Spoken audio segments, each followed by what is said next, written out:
Hello,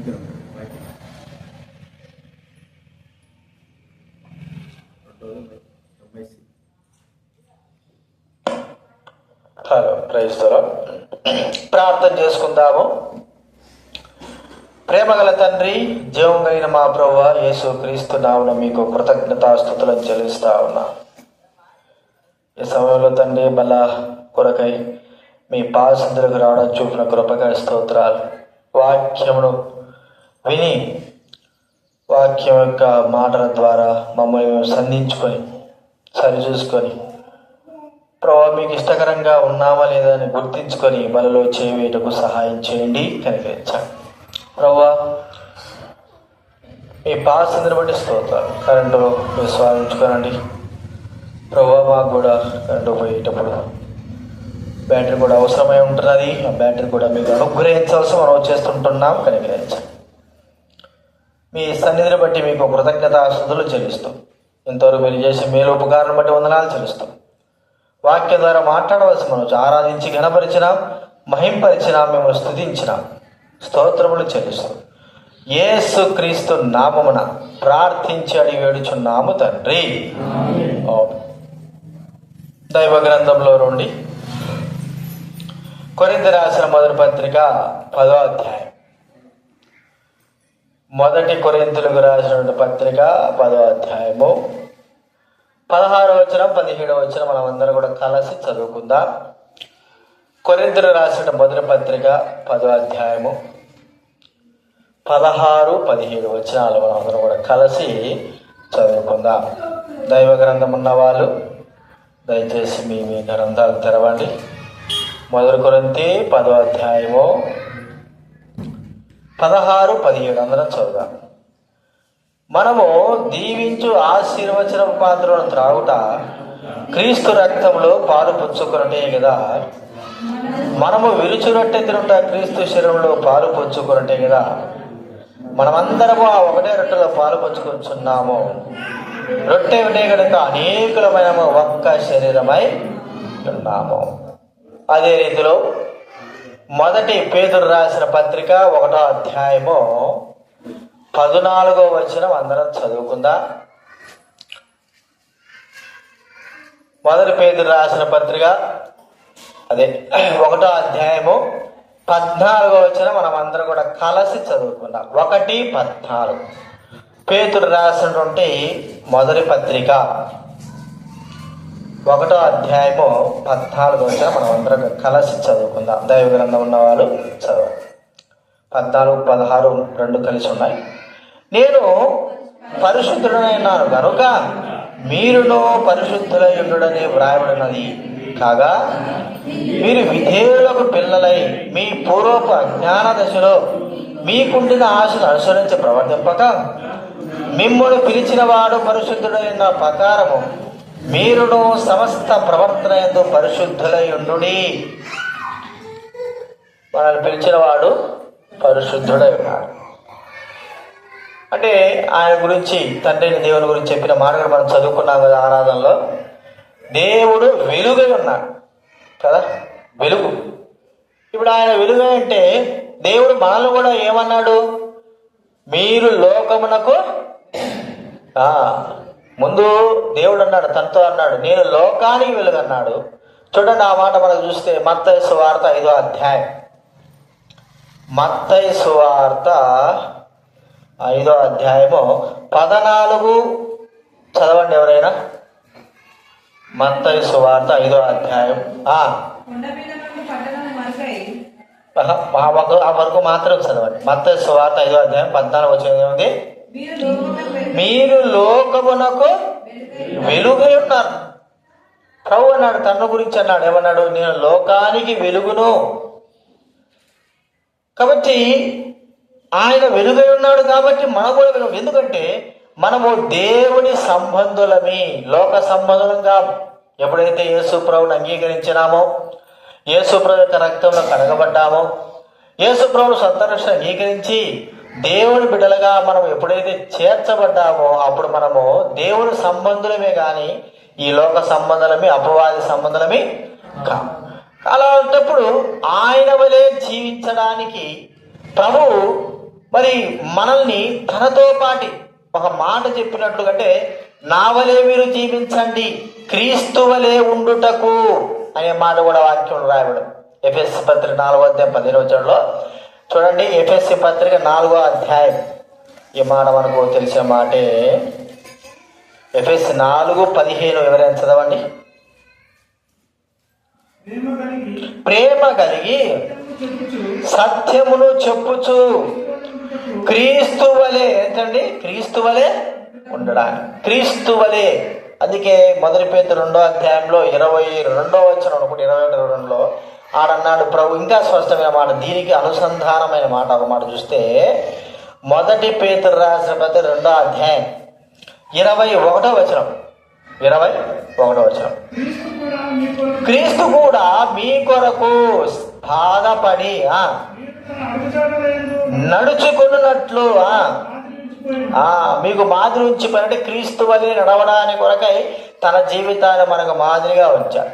ఆయన వెలుగై ఉన్నాడు కాబట్టి ఆయన సంబంధులమైన మనము కూడా వెలుగు సంబంధులముగా, మీరు వెలుగు సంబంధులు, లోక సంబంధులంగా మనం వెలుగు సంబంధులం కాబట్టి వెలుగు సంబంధుల వలె క్రీస్తు సంబంధుల వలె వెలుగుకు తగినట్లుగా మనం నడుచుకోవాలా. ఒకప్పుడు మనము చీకటి ఉన్నామో మనకు బాగా తెలుసు.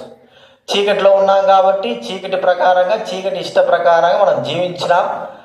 అది ఆడికి అయిపోయింది.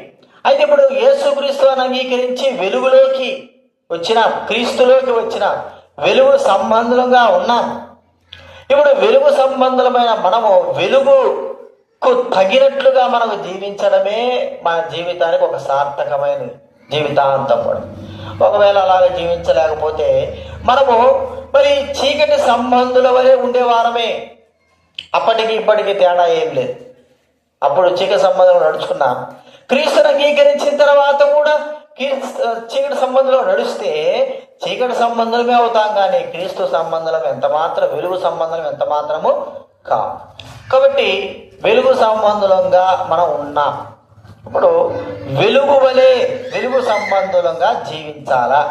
బైబిల్ గ్రంథంలో చూడండి, మొదటి తెస్సలోనికి రాసిన పత్రిక 5 మొదటి తెస్సలోనికి రాసిన పత్రిక 5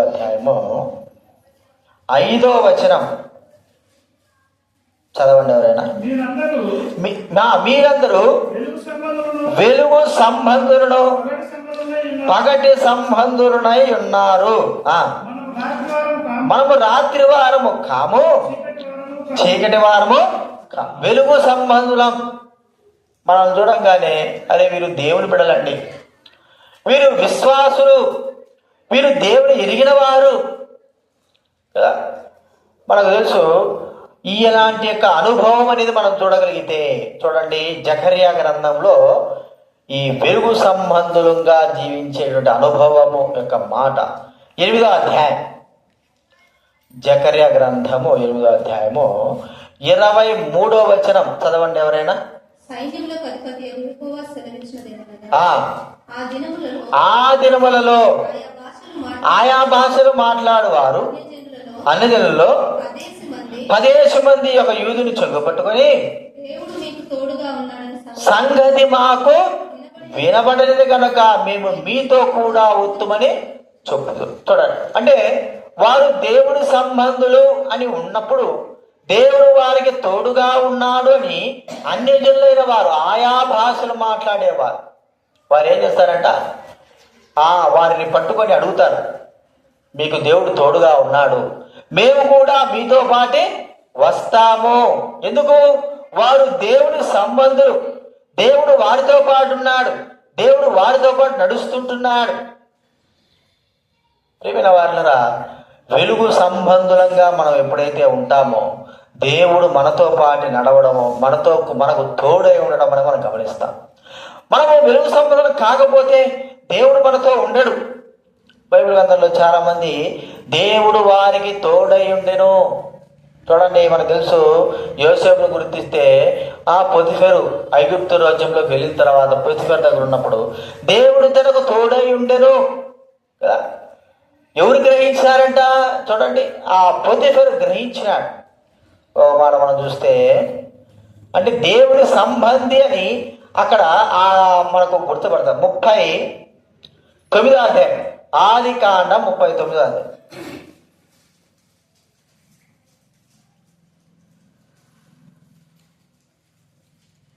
ఆది కాండం 39వ అధ్యాయము 2వ వచనం 3వ వచనం దయచేసి చదవండి ఎవరైనా. యెహోవా యోసేపునకు తోడై ఉండెను కనుక అతడు వర్ధిల్లుచు ఎంటనుండెను, తోడై ఉండెననియు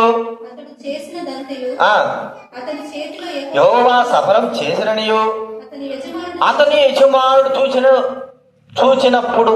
ఎవరండి? ఈ పొతిఫెర చూసినాడు. వెలుగు సంబంధిగా అన్య రాజ్యంలో, ఐగుప్తు దేశంలో తన దేవుడైన యెహోవాను చూపించిన వాడుగా తాను వెలుగు సంబంధిగా, దేవుని సంబంధిగా ఉండడం అనేది ఆ పొతిఫెర చూసినాడు. ప్రియమైన వారులారా, మనల్ని దేవుడు వెలుగుగా చేస్తే వెలుగు సంబంధులంగా మనము జీవించలేకపోవడం దురదృష్టకరం. చీకటి సంబంధంగా, చీకటి కార్యాలు, చీకటి పనులు, అపవాది కార్యాలు, అపవాది పనులు మనము చేయడం ద్వారా మనము అపవాది సంబంధంగానే ఉంటామే కానీ దేవుని సంబంధంగా ఉండలేము. మేము మందిరానికి వస్తున్నాం కదండి, మరి దేవునికి కానుకలు చెల్లిస్తున్నాం కదా, ఆయా పనులు చేస్తున్నాం కదా, అన్నీ చేయవచ్చు. దేవుని సంబంధిగా నువ్వు లేకోకుండా కూడా చేయవచ్చు. అయితే దేవుని సంబంధంగా లేకోకుండా చేసినవన్నీ కూడా అపవాది యొక్క సంబంధిగానే నువ్వు తీర్చబడతావు, కానీ దేవుని సంబంధిగా నువ్వు తీర్చబడలేవు. ఇది మనం పరీక్షించుకుందాం. నువ్వు దేవుని సంబంధివా, వెలుగు సంబంధివా? వెలుగు క్రియలు చేస్తున్నావా, అపవాది క్రియలు చేస్తున్నావా? దేవుని వెంబడిస్తున్నావా? దేవుని యొక్క వెలుగులో మరి నిన్ను చూసి ఈ వ్యక్తి దేవుడు వెలుగుగా ఉన్నాడు, సంబంధిగా ఉన్నాడని గుర్తించగలుగుతా ఉంటున్నారా? లేకపోతే చీకటి సంబంధిగా మన క్రియలే చీకటి క్రియలుగా ఉండి మన గురించి ఏం చేస్తాయండి? సాక్ష్యము చెబుతాయి. మన క్రియలు చీకటి క్రియలుగా, చీకటిగా ఆ క్రియలు గుర్తిస్తారు. ఎవరు? అందరూ గుర్తిస్తారు. ఓహో, ఈ వ్యక్తి చీకటి సంబంధి, అపవాది సంబంధి అని గుర్తిస్తారు. ఇక చెప్పాల్సిన అవసరం లేదు. ప్రియమైన వారు, అలాంటి వ్యక్తులుగా మనం ఉంటే బలలో చేయడానికి ఎంత మాత్రం వీలే. వెలుగు సంబంధంగా ఉన్నావా? వెలుగులో ఉన్నావా? మన గురించి ఈ వ్యక్తి వెలుగు సంబంధి, దేవుడి సంబంధిని చెప్పగలుగుతా ఉంటున్నాడా? అలాంటి యొక్క అనుభవం మన జీవితంలో ఉండాలి. ఇది మొట్టమొదటి మనం చూస్తూ ఉంటున్నాం. వెలుగు అనేదాన్ని గుర్తిస్తే మనల్ని దేవుడు వెలుగు సంబంధులుగా చేశాడు, చీకటి సంబంధులుగా చేయలేదు. చీకటి క్రియలు జరిగించడానికి చీకటి వారం కాము, దేవుని వారము, దేవుని వెలుగు సంబంధులమే. అది గుర్తించుకోవాలి. రెండోది మనం చూస్తా అంటే ఈ వెలుగుగా మీరు ఉన్నారు అంటే అర్థం ఏంటంటే ఒక సాక్ష్యముగా మీరు ఉన్నట్టే. అందుకే చూసాం కదా, మత్తయి సువార్త 5వ అధ్యాయంలో 14-15 ఏముంది చూడండి. మత్తయి సువార్త 5వ అధ్యాయము 14-15. మత్తయి సువార్త 5:14-15. మీరు లోకమునకు వెలుగై ఉన్నారు. కొండ మీద నుండి పట్టణము మరుగై ఉండనేరదు. కొండ మీద ఉండే పట్టణం ఏముంటుందండి? మరుగై, అంటే సాక్ష్యం. ఎంత దూరం ఉన్నా కూడా, ఇక్కడ కొద్దిగా కొండలు తక్కువే కాబట్టి అటువైపు కడప జిల్లా అనేది అక్కడ చూసినా కొండలే. తిరుపతి మొదలుకొని కర్నూలు వరకు కొండలే కొండలు, పెద్ద పెద్ద కొండలు ఉంటాయి. శ్రీశైలం అటువైపోతాయి.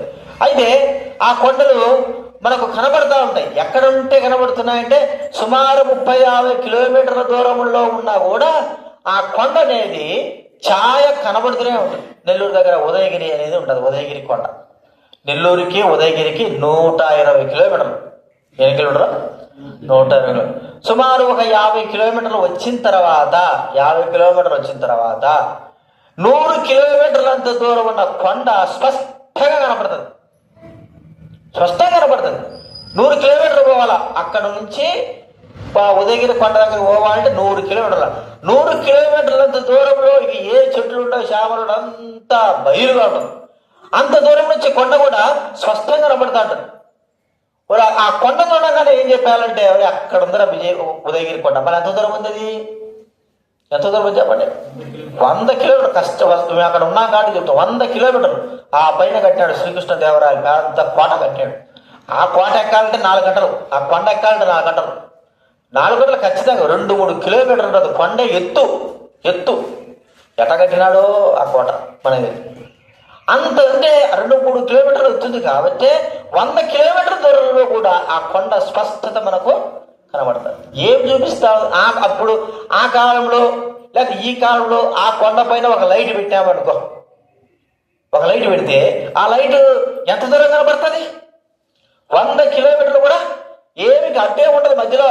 కొండ పైన లైట్ పెడితే, అదే మనకు తెలుసు సముద్రం దగ్గర ఏది వాచ్ లైట్ పెడతారు కదా సముద్రం దగ్గర, వైజాగ్లో ఉంటుంది, పెద్ద హైట్ ఉంటుంది. ఆ హైట్ ఉండాలి దానికి ఎక్కడో 3-4 కిలోమీటర్ 5 కిలోమీటర్ దగ్గర ఉన్న వారు కూడా ఆ లైట్ని చూసి చెప్పగలరు అక్కడ విశాఖపట్నము ఉంది. ఏదైనా సరే బార్డర్, ఇక్కడ నెల్లూరు ఉందయ్యా, ముత్తుకూరు ఆ ప్రాంతంలో. అంటే ఏంటి, ఆ లైట్ యొక్క ప్రభావాన్ని బట్టి అంత దూరం ఉన్నా కూడా అది ఏమవుతుంది, కనబడుతుంది. అందుకే ఇక్కడ ఉంచున్నది, వెలుగు ఎంత దూరం ఉన్నా సరే మనకు కనబడుతుంది. అంటే సాక్ష్యము, మన సాక్ష్యం ఎంత దూరం పోయినా కూడా ఏమై ఉండాలా, కనబడిన వారంగానే ఉండాలి సాక్ష్యం. ప్రియమైన వాళ్ళరా, చాలా ప్రాముఖ్యమైన, అందుకే యేసుక్రీస్తు వారు వెళ్తూ చెప్తున్న మాట, మీరు యెరూషలేములోను యూదయలోను సమరయలోను నాకు సాక్షులయ్యుందురు. అంటే మన యొక్క సాక్ష్యం ఎంతవరకు విస్తరించాలా అంటే చెప్పలేం. ఎంత దూరమైనా సరే యేసుక్రీస్తు వారి యొక్క కీర్తి ఎంతో దూరము విస్తరించింది. అప్పటి దినాల్లో ఏమున్నాయి చెప్పండి, గుర్రాలే కదా, ఎద్దుల బండ్లు. ఒక దగ్గర నుంచి ఇంకొక దగ్గరికి వాళ్ళ సమాచారం పోవాలంటే కనీసం 2-3 రోజులైనా పట్టేది. మరి అలాంటిది ఈ దినాల్లో ఇక్కడ జరుగుతుంది అనుకో, ప్రపంచమంతటా ఏమైపోతుంది ఒక్క క్షణంలో. టీవీ పెడితే ఎక్కడో జరిగిన ఆ యుద్ధాలు ఇప్పుడు జరుగుతాయి, ఎక్కడో జరుగుతాయి, క్షణాల్లో తెలిసిపోతాము. సాక్ష్యం అంటే అంత త్వరగా తెలియడం అని మనం చూస్తూ ఉంటున్నాం. ఇది మన సాక్ష్యం ఎంత దూరంగా. ప్రేమైన వాళ్ళరా, ఇంటిలో కావచ్చు బయట కావచ్చు మన సాక్ష్యం వెలుగు వలే ఉందా? వెలుగు, యేసుక్రీస్తు వారి కీర్తి ఆ ప్రదేశం అంతటా కూడా వ్యాపించింది, వెలుగుగా వ్యాపించింది. ఆ ప్రదేశమే కాదు, యెరూషలేములో మొదలు పెట్టుకొని ఇక భూమి దిగంతముల వరకు యేసుక్రీస్తు వారి యొక్క సాక్ష్యము వెలిగింది. మనం చూడి ఒక నిర్మలమైనటువంటి ఒక నది ఉందనుకో, ఆ నిర్మలమైన నదిలో ఏమి కూడా కాలలు కూడా రావడం లేదు, నిర్మలంగా ఉంది. ఉన్నట్టు ఒక రాయి అట్ట వేసామంటే ఆ నదిలో రాయి వేస్తే ఆ రాయి యొక్క తరంగాలు పడిన తర్వాత నీళ్ళ తరంగాలు ఎంత దూరం పోతానే ఉంటాయి. నిర్మలంగా ఉన్న దగ్గర అంత పోతానే వ్యాపిస్తూనే ఉంటుంది. యేసుక్రీస్తు వారి యొక్క సాక్ష్యము యెరూషలేములో మొదలుకొని భూమి దిగంతముల వరకు కూడా అంత భూమి అంతా కూడా వ్యాపించింది. అది అసలైన సాక్ష్యం. ఎందుకంటే ఆయన నిత్య వెలుగై ఉన్నాడు కాబట్టే. ఇప్పుడు మన వెలుగు ఎంతవరకు పోతా ఉంది? హత్తునూరు దాటుతుందా? హత్తునూరు దాటని కనీసం ఊరన్నా దాటిందా చెప్పండి. ఏమొచ్చిందన్నా ఊరు హత్తునూరు, తర్వాత పక్క ఊరు దేవులపల్లి కన్నా వ్యాపించిందా? దేవులపల్లి కన్నా వ్యాపించింది? ఆహా లేదు. సరే దౌలతాబాద్ ఇటు చూసుకుంటే కాసాల సాక్ష్యము. ఎందుకంటే ఎన్నో సంవత్సరాలుగా మనము దేవుడి యందు విశ్వాసం నుంచి వెలుగుగా జీవిస్తూ ఉంటున్నాం. నిజమైన విశ్వాస యొక్క వెలుగు అంత దూరం వ్యాపించేవారు. అందుకే ఇక్కడ ఒకవేళ తక్కువేమో కానీ అటువైపు కడప జిల్లా లేకపోతే గుంటూరు జిల్లాలో ఎలా ఉండేవారంటే విశ్వాసులు, వాళ్ళు పలు సంఘాలలో వారి సాక్ష్యం కలిగి ఉండేవారు. పలు సంఘాలు ఆయా ప్రాంతాలు వారు ఆయా మీటింగ్లు వెళ్ళి అక్కడ వారు మరి వారితో సహవాసం చేసేది. వారు అలాగా ఆ మీటింగ్లు వెళ్ళి వారి యొక్క విశ్వాసం చూపించుకునేది, నమ్మకంగా ఉండేది. ఇలాగా పలు ప్రాంతాల్లో ఉన్నప్పుడు ఎప్పుడైనా సరే ఒక వ్యక్తి చనిపోతే చాలు, ఆ చుట్టుపక్కల ప్రాంతాల్లో అక్కడ చుట్టుపక్కల సంఘాలు ఉన్న వ్యక్తి ఆ వ్యక్తి చనిపోయినాడయ్యా, నమ్మకమైన వ్యక్తి, సాక్ష్యం కలిగిన వ్యక్తి, ఆ వ్యక్తి చనిపోయినాడు కాబట్టి మనం ఏం కావాలి, అక్కడికి వెళ్ళాలని వాళ్ళు అక్కడ వెళ్ళేవారు. మరణాన్ని బట్టి చుట్టుపక్కల ఉన్న గ్రామస్తులైన వారు, విశ్వాసులైన వారు అక్కడికి వచ్చేవారు. అది సాక్ష్యం. ఇదిరా మన సాక్ష్యము మన ఇంటిని దాటి వెళ్తా ఉంది. ప్రియమైన వాళ్ళ భూదిగంతముల వరకు వెలుగుగా బహుదూరంగా మనకు వినపడవలసిన వారంగా ఉన్నాం. బహుదూరంగా మనము ఆ సాక్ష్యము కలిగి ఉండవలసిన వారంగా ఉంటున్నాం. లేమా అలాగా?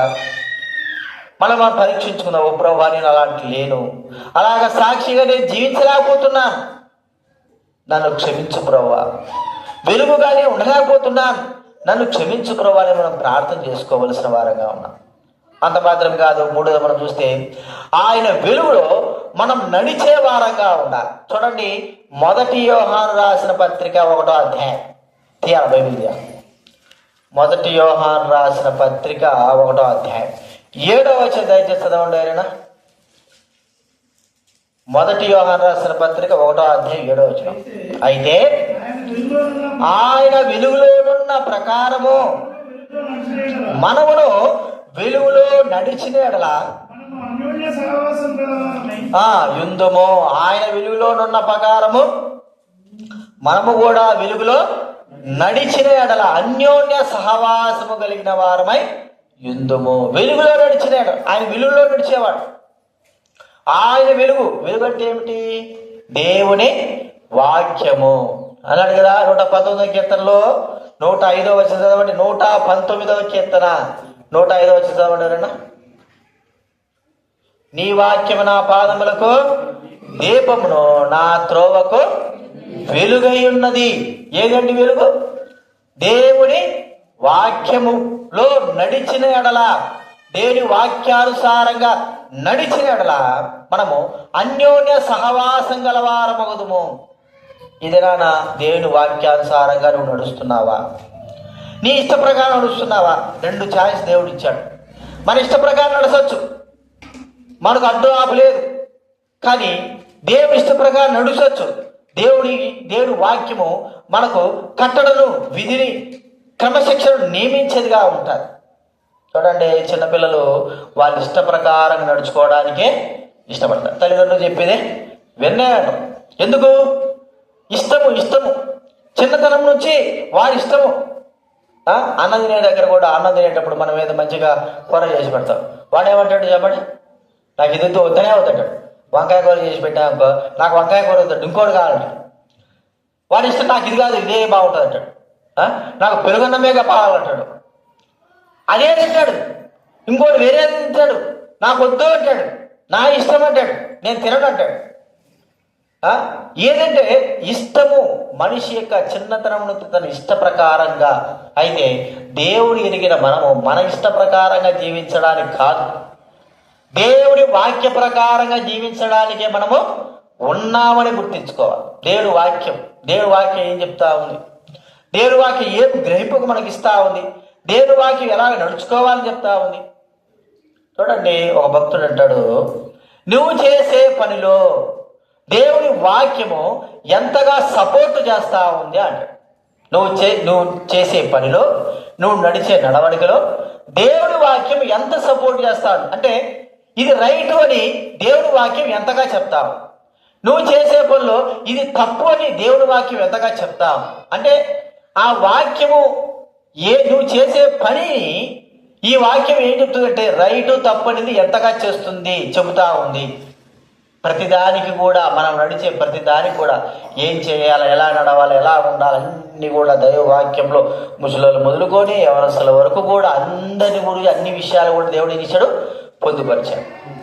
మనం అలాగ నడవగలిగితే, యవనస్తుల రీతిలో నడవగలిగితే, వృద్ధుల రీతిలో నడవగలిగితే, మధ్య వయసుల వారు నడవగలిగితే, పిల్లలు దైవ వాక్యానుసారంగా అలాగ నడవగలిగితే, ప్రియమైన వాళ్ళరా, సరైనటువంటి విధానంలో మా జీవితాన్ని చక్కపరుచుకోగలం, సాక్ష్యంగా ఉండగలం. వెలుగులో నడిచిన వారంగానే ఉంటాం, చీకటిలో నడిచే వారంగా. మనం చేసే పనిలో మన ఇష్టం నెరవేర్చుకుంటూ మనం నడుస్తూ ఉంటే వెలుగులో మనం ఎలా నడుస్తాం? దేవుని ఇష్టం లేదు కదా, దేవుని చిత్తం లేదు కదా, దేవుని తలంపు లేదు కదా, దేవుని వాక్యం యొక్క ఆ వాక్యము గ్రహింపు లేదు కదా. కాబట్టి మన ఇష్ట ప్రకారం మనం ఏం చేస్తున్నాము? నడుస్తున్నాం. కానీ దేవుడి ఇష్ట ప్రకారం వాక్య ప్రకారం నడిస్తే మనం అంటుంటా చెప్పండి? చెప్పాలి. మనం మన ఇష్ట ప్రకారం నడుచుకుంటున్నాం కాబట్టి మన ఇష్టం వచ్చినట్టుగా వస్తున్నాం. మన ఇష్ట ప్రకారం నడుచుకుంటున్నాం కాబట్టి మన ఇష్టంగా ప్రవర్తిస్తుంటున్నాం. మన ఇష్టం అది వాక్యం ఏం చెప్తుంది? వాక్య ప్రకారం నడుచుకోగలిగితే అలాగ నీ ఇష్ట ప్రకారం నడుచుకోవడానికి ఎంత మాత్రమో వీలు లేనే లేదు.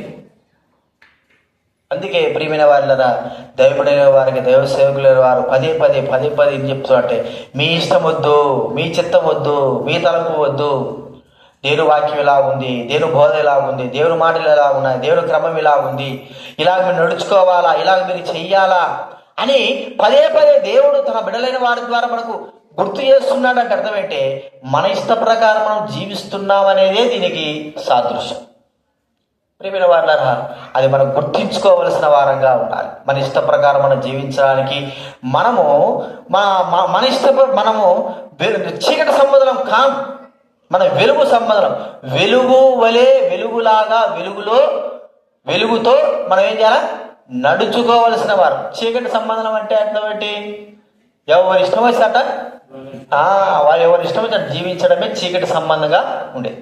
అందుకే గ్రహింపు, మనం నడుస్తున్నామా, ప్రవర్తిస్తుంటున్నామా, మనుషుల ఆలోచన కాదు, మనుషుల తలంపు కాదు, మనుషుల యొక్క వివేచన కాదు, ఏం కాదు, దేవుని వాక్యం ఏమిటి, దేవుని వాక్కు ఏమై ఉండదు, అది ఏం చెప్తావు మనము నిజంగా వెలుగు సంబంధం అయితే వెలుగు మాట ప్రకారంగా నడుస్తాం, చీకటి సంబంధం అయితే చీకటి మాట ప్రకారంగా నడుస్తాం.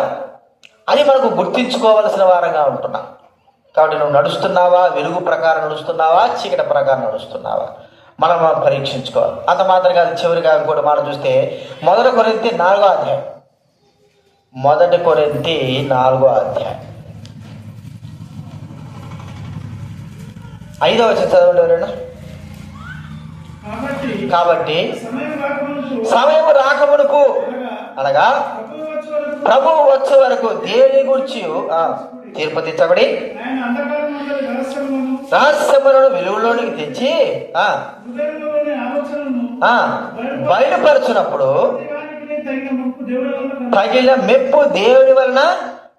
వెలుగు అనగా ఏంటంటే మనం వెలుగులో నడుచుకున్నట్టు వారమైతే మనము దేవుని వలన మెప్పు పొందే వారంగా, దేవుని వలన ఘనత పొందే వారంగా, దేవుని వలన ఘనపరచబడే వారంగా ఉంటాము.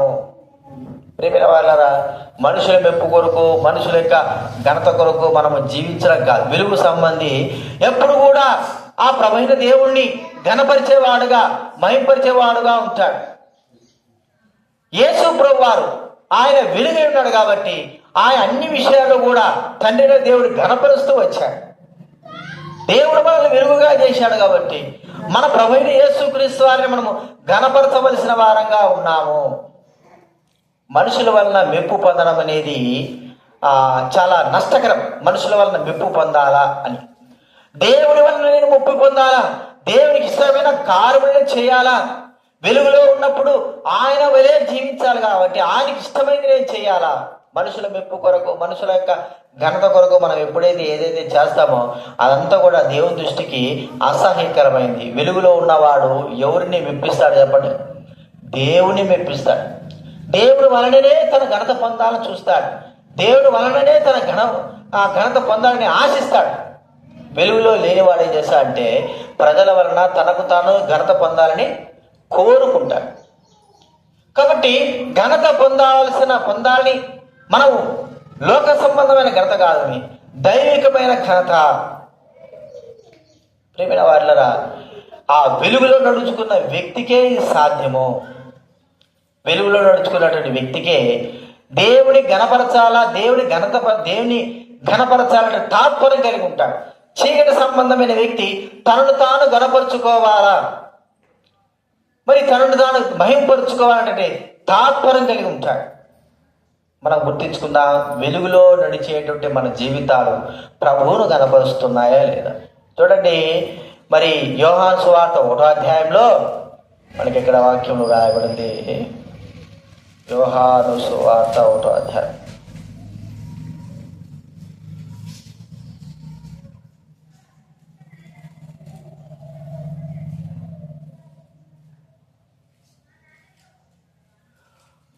ఆరో వచనం చదవండి ఎవరైనా. యోహాను సువార్త 1వ అధ్యాయం 6వ వచనం. దేవుని యొద్ద నుండి అతని పేరు యోహాను, అతని మూలముగా అందరూ విశ్వసించినట్లు అతడు ఆ వెలుగును గూర్చి సాక్ష్యం ఇచ్చుటకు సాక్షిగా వచ్చెను. అతడు ఆ వెలుగై ఉండలేదు. అతడు ఆ వెలుగై ఉండలేదు గాని ఆ వెలుగును గూర్చి సాక్ష్యం ఇచ్చుటకు అతడు ఆ వెలుగును గురించి సాక్ష్యం ఇవ్వడానికి వచ్చాడు. యోహాను ప్రభువైన యేసుక్రీస్తు వారిని గురించి సాక్షి చెప్పడానికి వచ్చినటువంటి వ్యక్తిగా మనం చూస్తా ఉంటున్నాం. వెలుగై ఉండలేదు. ఆ దినాల్లో పరిశీలి శాస్త్రులు ఘనతను కోరుకునేవారుగా, మెప్పును కోరుకునేవారుగా, ఒకరినొకరు గణపరచాలని ఆశ కలిగిన వారుగా ఉండేవారు. ప్రధాన యాజకులైన వారు కూడా అలాగే ఉండేవారు. మరి యోహాను యాజక కుటుంబంలో జన్మించిన వాడిగా మనం చూస్తూ ఉంటున్నాం. జకర్యా వాళ్ళ నాన్న జకర్యా ఎవరండి? యాజకుడు. యాజక కుటుంబంలో పెట్టిన వ్యక్తి ఏ స్థాయిలో ఉండాలా? తనను ఒక ఘనపరచాలి ప్రజలు. తన తండ్రి తర్వాత తను ఒక యాజకుడిగా ఉండాల్సిన వ్యక్తి అయితే మరి తను ఒక వెలుగై ఉన్న ఆ యేసుక్రీస్తు వారిని మహింపరచడానికి వచ్చాడే కానీ తను మహింపరచుకోవడానికి ఎంత మాత్రమో అప్పటికే ఆయన దగ్గర శిష్యులు ఉన్నారు. ఆ శిష్యులు యేసుప్రభు దగ్గరకు వచ్చిన తర్వాత యేసుప్రభుని చూపిస్తున్నాడు. చూడండి 1వ అధ్యాయంలో ఒక మాట ఉంది, 35వ వచనం నుంచి 1:35 చదవండి ఎవరైనా. అదే యోహాను సువార్త 1వ అధ్యాయం 35వ వచనం. మరునాడు మరలా యోహాను అతని శిష్యులలో ఇద్దరు నిల్చుండగా అతడు నడుచుచున్న యేసుని వైపు చూచి ఇదిగో దేవుని గొర్రె పిల్ల అని చెప్పెను. యేసు వైపు చూచి ఇదిగో దేవుని గొర్రె పిల్ల, మీరు వెంబడించండి. ఈయన యేసు క్రీస్తు వారు. ప్రియమైన వారిలరా, యేసు క్రీస్తు వారిని వెంబడించడానికి, ఆయన ఘనపరచడానికి యోహాను మరి గుర్తించిన వాడు.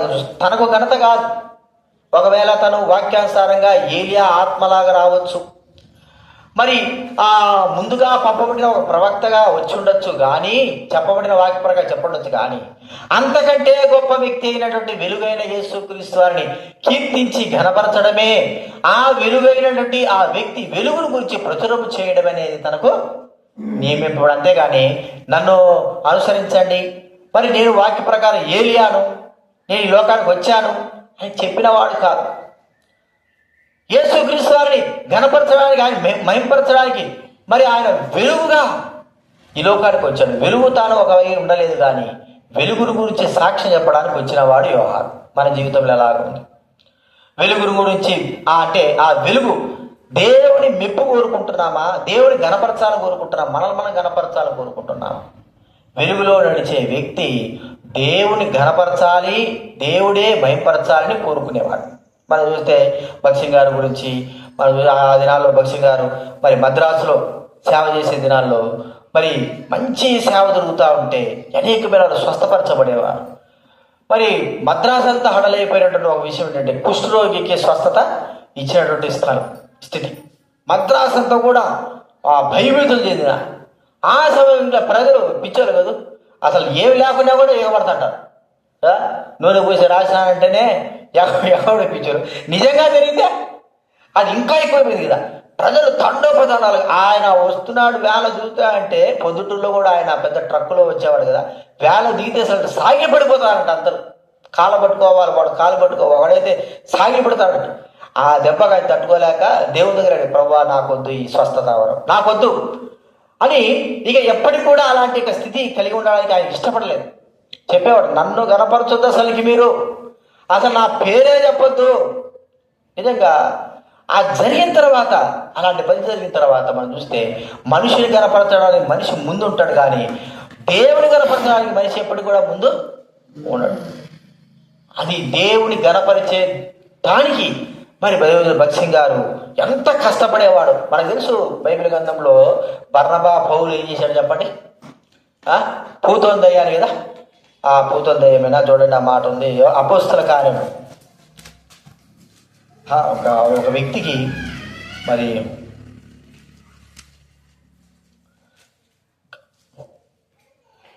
బలహీన పాదాలు కలిగిన అపోస్తల కార్యం 14వ అధ్యాయం 7వ వచనం చదవండి ఎవరైనా. పుట్టినది మొదలుకొని పుట్టివాడై ఉన్నప్పుడు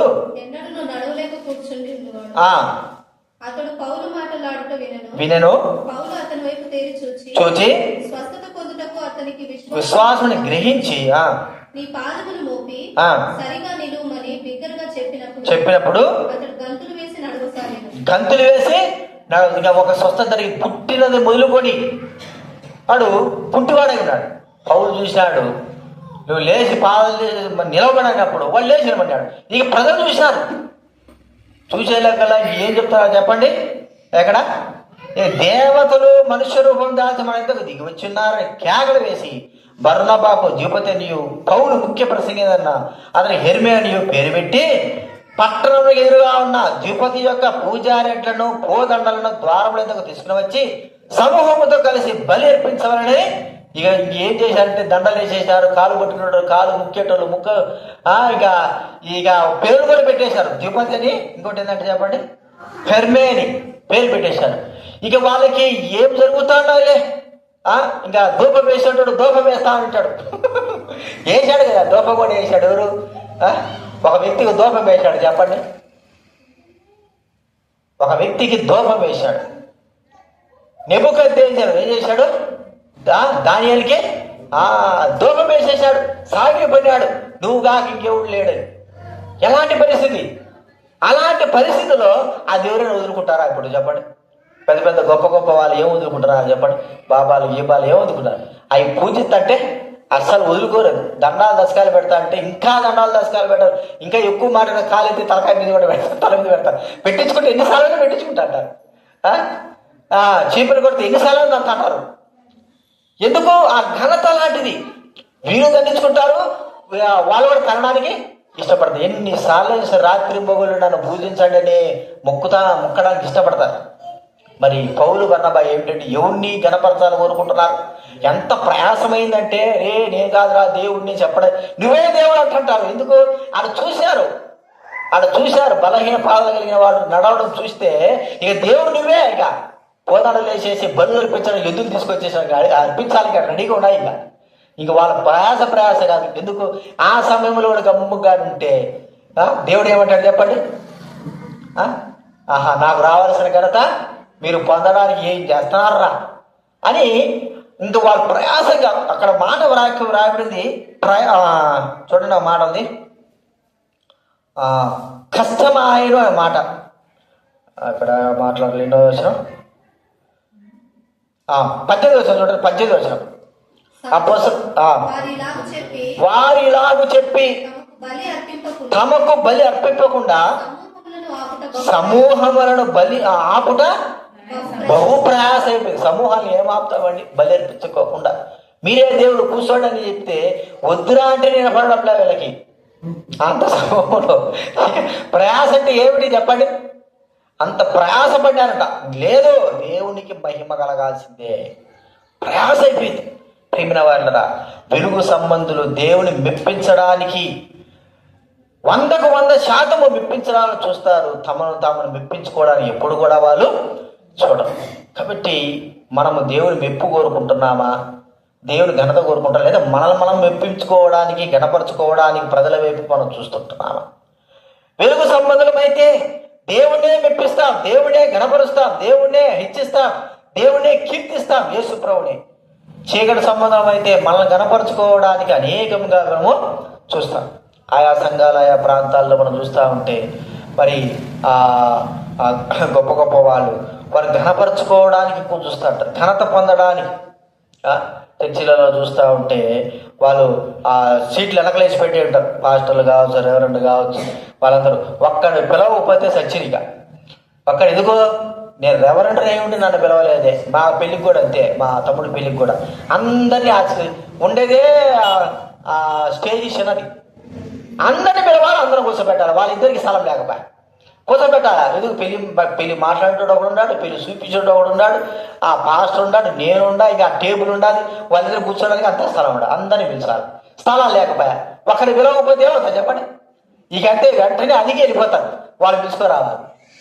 మమ్మల్ని నిలబెట్టలేదు. చాలా ఉన్నాయి అలా. ఘనత కనబడాలా? అదే అందుకే అంటాడు ప్రభు, మీరు ఎవడైనా సరే నేను ఎందుకు పిలిస్తే నువ్వు ఎక్కడ కూర్చోమన్నాడు? వెనకాల పోయి కూర్చో, వాడంతా వాడిని పిలిచి వచ్చి నిన్ను ఈ స్థానంలో కూర్చో అంటే అప్పుడు నీకు ఘనత. దైవ సరిది ప్రియమైన వారు మనల్ని ఘనపరచుకోవడం కాదు, కానీ వెలుగు సంబంధమైన వ్యక్తి, ప్రతి వ్యక్తి దేవుడి గణపాత. నన్ను అవమానపరిచినా పర్వాలేదు, నన్ను అవమానానికి పాలు చేసినా పర్వాలేదు, నా దేవుడు గణపరచబడాలా అనేటువంటి తలంపు మన హృదయాల్లో ఉండాలి. అది మనం గుర్తుంచుకోవాలి. మరి పౌలు బర్నబాలు భక్సి గారి గురించి మనం అనేకమైన వారి గురించి మనం చూస్తూ వచ్చాము. ఈ వెలుగు సంబంధులైన వారు వెలుగు సంబంధులుగా, దైవబిడ్డగా మనం వెలుగు సంబంధులుగా జీవించాల, చీకటి సంబంధులుగా కాదు. వెలుగు సాక్షాత్కరంగా మనము జీవించే వారంగా బహుదూరానికి మన సాక్ష్యము కనబడేదిగా ఉండాలి. అంత మాత్రం కాదు, ఆయన వెలుగులోని, వాక్యానుసారమైన వెలుగులోని నడవాలి. మన ఇష్టం, మన చిత్తం కాదు, మన తలంపు కానే కాదు. వెలుగు, వాక్యమైన వెలుగు ఏం చెబుతుందో దానిలో నడవాలి. అంత మాత్రం కాదు, దేవుని వెలుగుగా మనం చేయబడిన మనము దేవుడే మహిమపరిచే వారంగా ఉంటాం. సైతాను వెలుగుదోత అనేది కదా, వెలుగుదోత. సైతాను ఏం చేసినాడు చెప్పండి? వాడు వేసుకొని ఏం చేస్తున్నాడు? వాని ఘనత తెచ్చుకోవడానికి వాడు చూస్తున్నాడు. నేను వెలుగుదోతను, నేను దేవుణ్ణి అనేటువంటి తలం, అంటే నాకు కూడా వెలుగుంది, నన్ను ఘనపరచండి, నన్ను మహింపరచండి. అదే నిజంగా దైవబడి అయితే, వెలుగు సంబంధి అయితే, నన్ను కాదు ఘనపరచాల్సింది, దేవుణ్ణి మహింపరచాలి. అంటే ప్రతి విషయంలో కూడా దేవునికి ఘనతను తీసుకొచ్చేటువంటి వెలుగు సంబంధులుగా మనం ఉండాలా అనేది మనకు చెబుతున్న మాట. అలా ఉండడానికి ప్రభు మనకు సహాయము చేయనుగాక. ప్రార్థన చేసుకుందాము.